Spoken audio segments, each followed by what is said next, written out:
Welcome back to the Movies. Grab your dentures and grab your Uzi, because now it's time to review the new action comedy, Red. Gotta love old ladies and guns. Here's a clip.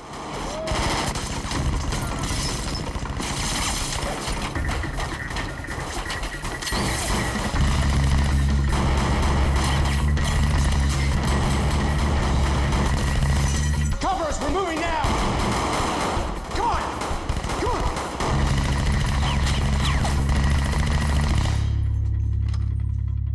I remember the Secret Service being tougher. Me too.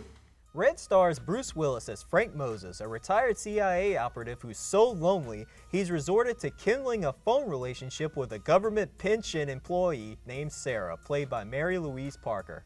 But before they can meet in person, Frank is attacked by a shadowy hit squad and narrowly escapes. Now both he and Sarah must travel about the country, piecing together clues leading to a massive conspiracy that threatens to exterminate them both. To assist in his mission, Frank enlists the help of his old team: Joe the wise schemer, played by Morgan Freeman, Marvin the psychopathic wild card, played by John Malkovich, and Victoria, the deadly accurate trigger woman, played by Helen Mirren. This fearless foursome leaves a trail of empty shell casings and bullet-ridden bodies that eventually leads to the highest levels of government. Corrupt governments may be oppressive, but man, are they entertaining. I agree, man. This was a fun film. And seeing Bruce Willis portrayed as the old guy was worth the price of admission alone. Now, the concept of a bunch of retired spies isn't a new one, but to have spies who are a bit, advanced in age and still shooting it out in downtown New Orleans was incredible to watch. And yes, the action is completely over the top, which made it even better. I mean, really, how many films can you say you've seen John Malkovich doing the crazy man run with a bomb strapped to his chest? I mean, that's just good stuff.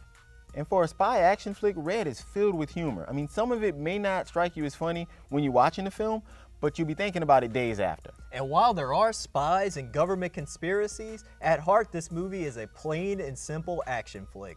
So calm down, you Transformers fans. You don't have to worry about following the plot like one of those fandangled heady movies that have things like intrigue, politics, and dare I even suggest, subtitles?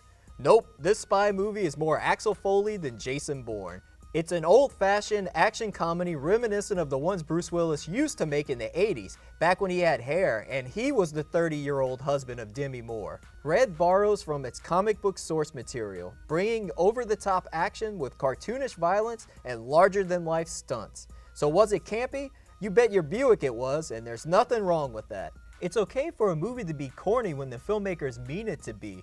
I mean, they knew that having 80-year-olds do kung fu was silly and unbelievable, and they rolled with it anyway. And it works because they let the audience in on the joke too. Yeah, and I don't think this movie would have been even close to as funny without this particular cast. Morgan Freeman, John Malkovich, and Helen Mirren are all synonymous with solid, generally serious roles. To put them in this type of movie in these types of roles made Red even more enjoyable. Even though I want to be Morgan Freeman when I grew up, Helen Mirren stole the show. She was beautiful, charming, and had the ability to get in a firefight with the entire Secret Service without wrinkling her very elegant dress. Now that's the kind of woman you need in your life. Right. And don't forget Bruce Willis, who's also excellent as the lovable tough guy, even if he is just playing an older version of John McClane. But it isn't just the acting. Just about every aspect of this movie works. Now, I'm not saying it's going to win an Oscar or anything, because while it is solid, it's not really showing us anything new. But it's one thing to be a cliche, and it's another thing to be a poorly executed cliche. Red is everything the Losers and the Expendables wanted to be, but was derailed by a serious lack of vision, writing, and, oh yeah, talent. Red is an antique premise with old cliches and even older actors that somehow managed to stay hip and most of all enthralling. So I give it 3 stars. I agree. Red is one of those films that I look forward to a sequel to, and it's also one that I'll be adding to my DVD collection, so I'll give it 3 stars as well.